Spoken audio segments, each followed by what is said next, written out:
هي الحلقات تحفظني بآيات من القرآن، هي الحلقات تملأني بحب المصطفى العدنان، هي الحلقات تحفظني بآيات من القرآن. اعوذ باللہ من الشیطان الرجیم، بسم اللہ الرحمن الرحیم۔ ناظرین کرام، السلام علیکم ورحمۃ اللہ وبرکاتہ۔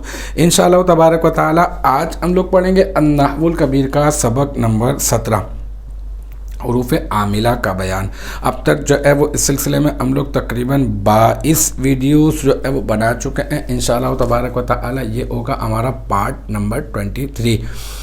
جو ہم لوگ پارٹ نمبر 23 میں ہم لوگ کیا پڑھ رہے ہیں وہ ہم لوگ ابھی پہلے میں آپ کو پیچھے سے بتا دیتا ہوں۔ ہم لوگوں کی بات چلی ہے حروف عاملہ کے متعلق، اور حروف عاملہ کی ہم نے کہا دو قسمیں ہیں، ایک تو اسما پر عمل کرنے والے اور ایک ہیں فعل مضارع پر عمل کرنے والے۔ جو فعل مضارع پر عمل کرنے والے ہیں انشاءاللہ تعالی ہم لوگ اس کے متعلق اگلے اسباق میں پڑھیں گے، اور جو اسما پر عمل کرنے والے ہیں وہ ہمارا سلسلہ جو ہے وہ چل رہا ہے۔ اور وہ ہم نے کہا کہ حروف جارہ ہیں، حروف مشبہ بالفعل ہیں، اور ماول المشبہتان بلیس ہے، اور لا نفی جنس ہے، اور حروف ندا۔ اس میں ہم لوگ سب کے بارے میں پڑھ چکے ہیں، مطلب حروف جارہ کو بھی پڑھ چکے اور حروف مشبہ بالفعل کو بھی پڑھ چکے، اور ماول المشبہتان بلیس کو بھی پڑھ چکے، لا نفی جنس کو بھی پڑھ چکے، اور حروف ندا کو بھی پڑھ چکے۔ اب کیا پڑھ رہا ہے؟ اب پڑھ رہے ہیں ہم لوگ حروف ندا کو۔ پڑھنے کے بعد یہ ہماری آج کی اس مطلب سبق نمبر 17 کی آخری جو ہے وہ ویڈیو ہے، اور اس کو پڑھنے کے بعد بس حروف ندا اور منادا سے متعلق منادی، منادا اور منادا سب لے لیں آپ۔ تو اس میں ان سب سے متعلق جو ہے وہ ہم لوگ پڑھیں گے کچھ خاص باتیں، ہے نا۔ اور وہ خاص بات یہ ہے کہ آپ نے کبھی دیکھا ہوگا کہ یا ایہا المزمل، ہے نا، بڑی مشہور و معروف آیت ہے۔ تو آپ دیکھیں یا تو حرف ندا ہو گیا، یہ جو ایہا ہے یہ ایہا، پھر آپ قرآن پاک کی ایک مشہور و معروف آیت ہے یا ایتھا النفس المطمئنہ، ٹھیک ہے، یہ سورۃ الفجر کی آیت مبارکہ۔ تو اب آپ کہیں گے یار یہ جو ہے یا ایتھا النفس، یہ یا تو حرف ندا ہو گیا، یہ ایتھا کیا ہے؟ تو یہ ایتھا کا اضافہ کیا جاتا ہے تو کب کیا جاتا ہے؟ تو میں آپ کو سمجھا دیتا ہوں انشاءاللہ تعالی۔ آپ جو ہے اس کے بعد آج کی کلاس کے بعد انشاءاللہ تعالی اس سلسلے میں آپ پریشان نہیں ہوں گے، بہت اچھے سے جواب دے سکیں گے کہ کیوں کیا جاتا ہے۔ دیکھیں ہم نے یہ کہا کہ ایک ہوتا ہے حرف ندا، جیسے یا، جیسے ایا، جیسے حیا، جیسے ای، اور جیسے حمزہ مفتوحہ، اور ایک ہوتا ہے منادا۔ اچھا منادا کیا ہوتا ہے؟ منادا وہ ہوتا ہے جس کو بلایا جاتا ہے، ٹھیک ہے۔ تو حرف ندا اور منادا، حرف ندا اور منادا، اگر حرف ندا اور منادا کے بیچ میں اگر الف لام آ جائے، اگر حرف ندا اور منادا کے بیچ میں اگر الف لام آ جائے، یا پھر آپ اس کو یوں کہہ لیں کہ منادا پر اگر الف لام داخل ہو، اگر منادا معرف باللام ہو تو پھر کیا کریں گے؟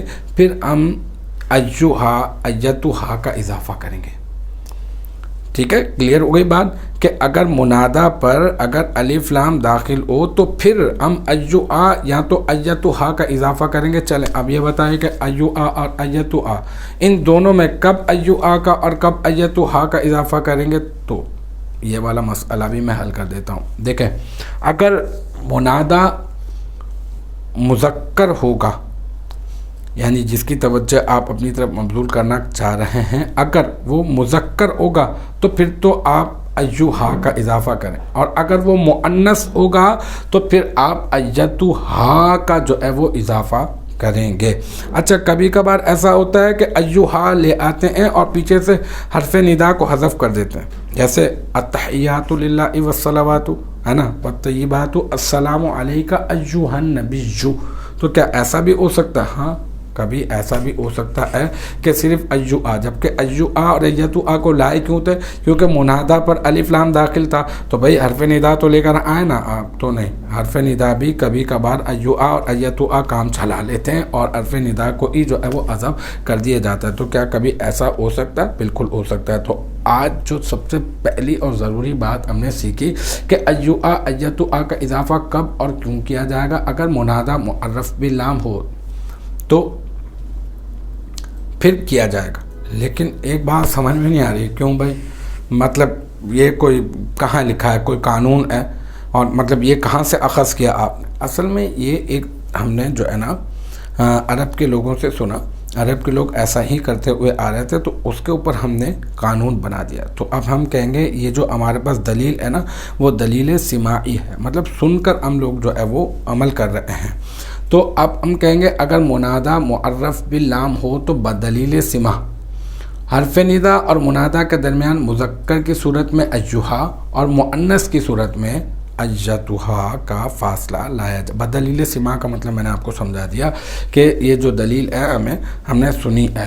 اچھا، جیسے یا ایھا النبی، ٹھیک ہے، اور جیسے یا ایتھا النفس المطمئنہ، یہ مثالیں میں آپ کو دے رہا ہوں۔ دیکھیں، اب دیکھیں، یا تھا اور آگے تھا النبی، میں نے دیکھا یا حرف ندا ہے اور آگے جس کو میں پکار رہا ہوں النبی، یہ ہے معرف باللام۔ تو اب میں کیا کیا؟ میں نے کیا کیا؟ بیچ میں ایھا کا اضافہ کر دیا۔ کیوں؟ کیونکہ منادہ بھائی معرف باللام ہے، ٹھیک ہے، اور منادہ مذکر ہے، تو اس وجہ سے میں ایھا لے آیا، ایتھا نہیں لے کر آیا۔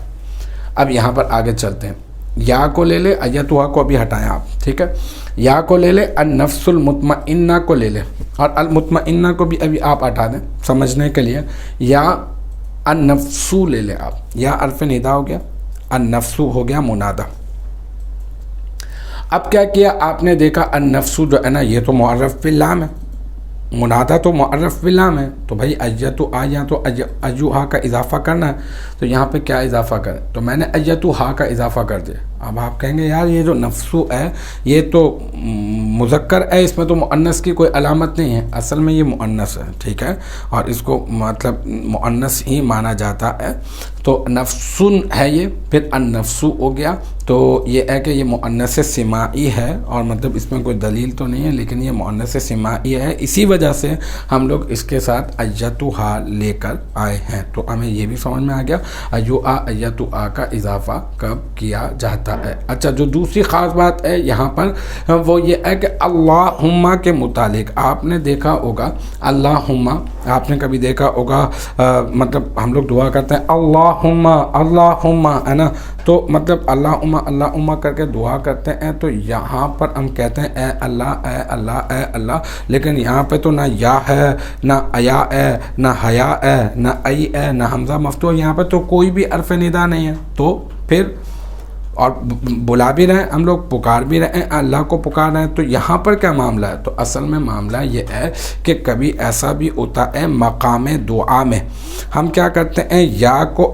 شروع سے حذف کر دیتے ہیں اور اس کے بعد آخر میں اللہ کے آگے میم مشدد کا اضافہ کر دیتے ہیں، تو یہ ہو جاتا ہے اللہم۔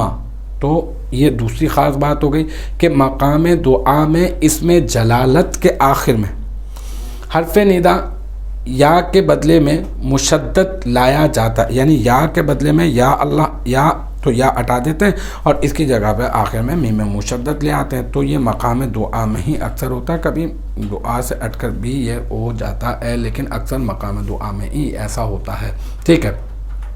اچھا، پھر ایک تیسری خاص بات، تیسری ضروری بات، اور وہ ضروری بات یہ ہے کہ کبھی حرف ندا کو حذف بھی کر دیا جاتا ہے۔ تو ویسے تو میں نے وہاں پر بھی بتایا، یہاں پر ایک اور صورت بتا رہا ہوں حذف کرنے کی، کہہ رہے ہیں کہ کبھی حرف ندا کو حذف بھی کر دیا جاتا ہے۔ تو جیسے یوسف، قرآن پاک کی سورہ یوسف کے اندر جو ہے نا وہ بڑی مشہور و معروف یہ مثال ہے کہ وہ مطلب عزیز مصر نے پھر حضرت یوسف علیہ السلام سے کہا تھا حضرت زلیخا کے متعلق کہ بھائی یوسف یوسف اعرض عن ھذا، تم جو ہے وہ اب اس سے منہ پھیر لو، ٹھیک ہے. تو بہرحال وہ ایک معاملہ تھا، میرے خیال سے یہی جو ہے وہ سینیریو ہے جہاں پر یہ کہا گیا. تو یوسف اعرض عن ھذا، اعرض امر کا صیغہ ہے، عن ھذا اس سے منہ پھیر لو. اچھا اب یوسف تو بھائی یا یوسف ہونا چاہیے تھا نا، اے یوسف تم منہ پھیر لو. اب یا کو ہٹا دیا اور یوسف کو مخاطب بھی کیا ہے نا. تو یوسف جو ہے وہ مخاطب بھی ہو گیا، متوجہ بھی ہو گیا، منادہ بھی ہو گیا، لیکن یا حرف ندا نہیں ہے. تو کیا ایسا بھی ہو سکتا ہے؟ ہاں یار ایسا تو ہم لوگ کرتے ہی رہتے ہیں، بلکہ ایسا ہی کرتے ہیں ہم لوگ زیادہ. یا کا تو ہم لوگ اے تو ہم لوگ اردو میں بھی نہیں کرتے. ہم لوگ تو حرف ندا کو حذف ہی کر دیتے ہیں، بلا بھی رہے ہوتے ہیں زید، تو اس سے پہلے یا تو چھپا ہوا ہے نا، بکر اس سے پہلے یا تو چھپا ہوا، یہ تو ہم لوگ عام طور پہ کرتے ہیں. تو اس میں بھی کوئی یاد رکھنے والی جو ہے وہ بات نہیں ہے کہ کبھی کبھی حرف ندا کو حذف بھی کر دیا جاتا ہے. تو تقریباً سبق نمبر 17 کے ہم نے 23 پارٹس جو ہے وہ آج مکمل کر لیے ہیں، اور مجھے امید ہے کہ یہاں تک کی جو بات ہے وہ آپ کی سمجھ میں آ گئی ہوگی. اور انشاءاللہ تبارک و تعالی نیکسٹ ٹائم اگلی ویڈیو، اگلی کلاس اور ایک نئے سبق کے ساتھ ملاقات ہوگی. جب تک آپ اپنا بہت خیال رکھیے گا. وآخر دعوانا ان الحمدللہ رب العالمین.